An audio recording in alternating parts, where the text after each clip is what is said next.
Hello you, it's me. I just filmed 3 minutes of video talking into a camera that wasn't turned on, so it went into standby. Today we're going to do the Moody book tag, which was created by Brittany over at Slanted Spines. Make sure you go and check their channel out. I'll link it below in the description. It's so good. It's such relaxed, chill discussion about books. It's like chef's kiss ASMR. So these are 11 questions in this tag, and it talks mostly about mood reading. I'm going to tag more people to do this. I'll tag them on Twitter. I'll also link their channels below so you know who I'm tagging. You can go and watch them when they do it.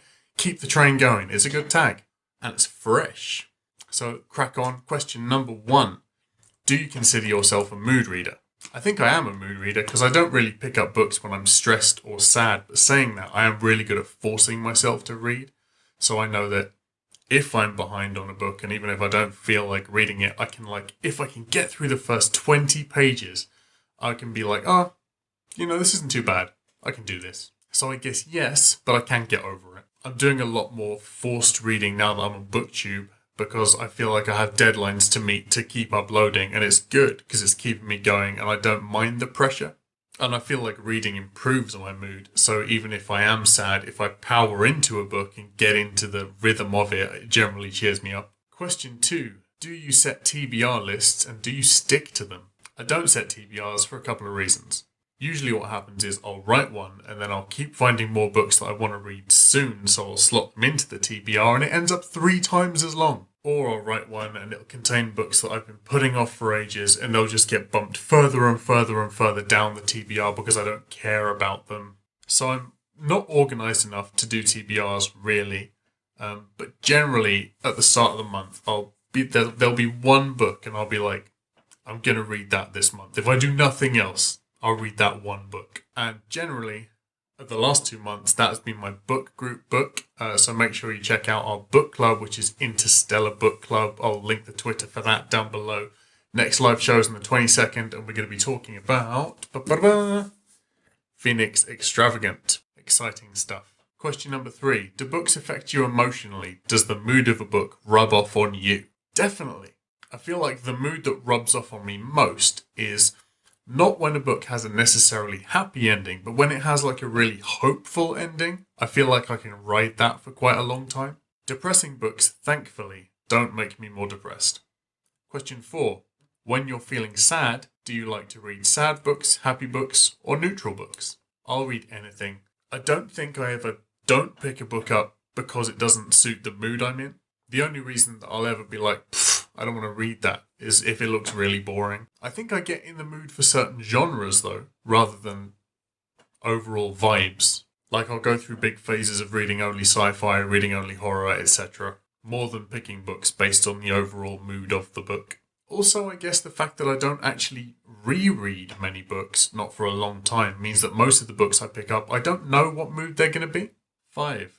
Do you use reading to escape, to learn, or to critically reflect? Escape. This world sucks. I'm not the kind of person that reads for self-improvement or to better myself. I don't read a lot of real-life books or slice-of-life stuff, or books about self-help, health and well-being.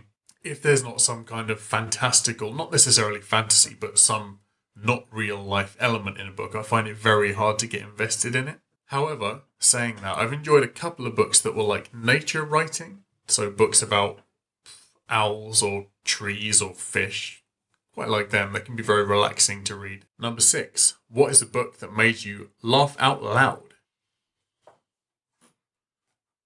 The first book I ever remember laughing out loud at was Hitchhiker's Guide to the Galaxy. I think because the humour in it is quite similar to my dad's humour. He's a genuinely funny guy, I guess.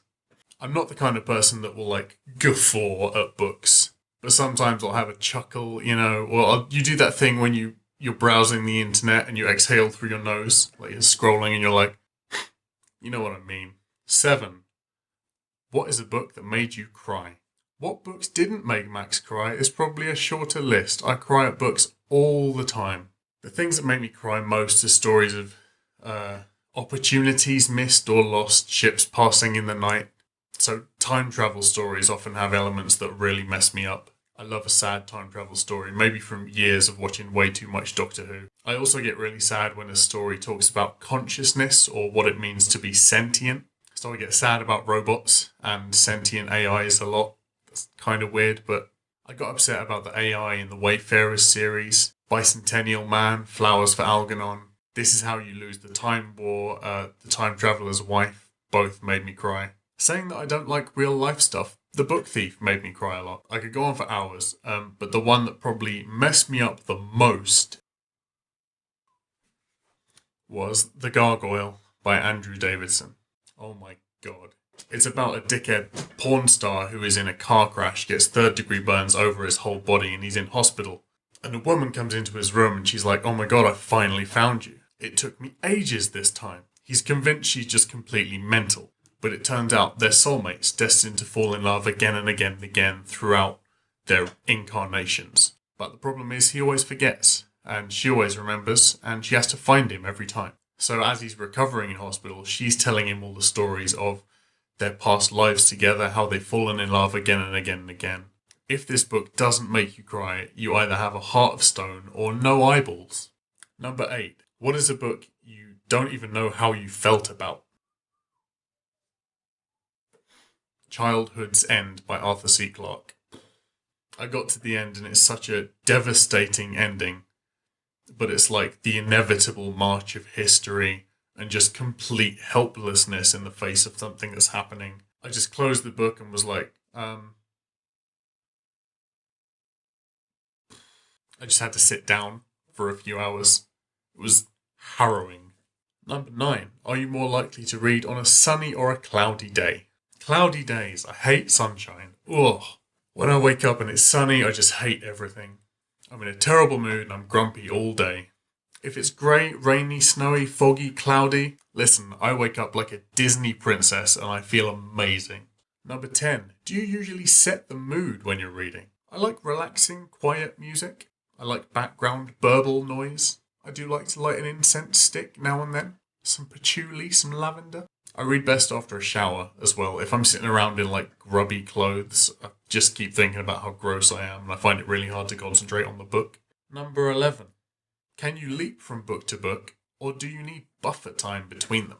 I can usually start a new one straight away. Even if I finish late at night, I at least like to read a couple of pages of the next one to get me into it.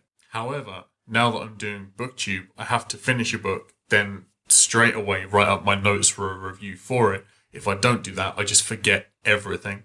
And I'm trying to be organised, guys. I'm trying. So that's it. Thank you for listening to my answers to this fantastic tag. Make sure you go check out Brittany's channel. So the booktubers I'm going to tag to do this tag are Steph at Coffee Over Apples, Eleanor at her channel, Melody at Strawberry Lemon Books, Jessa at Gabbing with Jessa, Dina at Books Yada Yada, Liz at Galactic Reads, Shana at Velum and Velicor, and Ben of Ben's Blurb. All their channels will be linked below. Make sure you check them out. They're all fantastic content creators. And that's pretty much it. Thank you very much for watching. Hope you enjoyed the tag. If you like it, you don't need to be tagged. You can just steal it as long as you credit the original tag creator. So make sure you like and subscribe to my channel, please. There's more book reviews coming soon, especially since I'm on furlough. Thick and fast, they're happening. Follow me on Twitter. That's going to be linked down below as well. And I hope you have a nice day. Goodbye.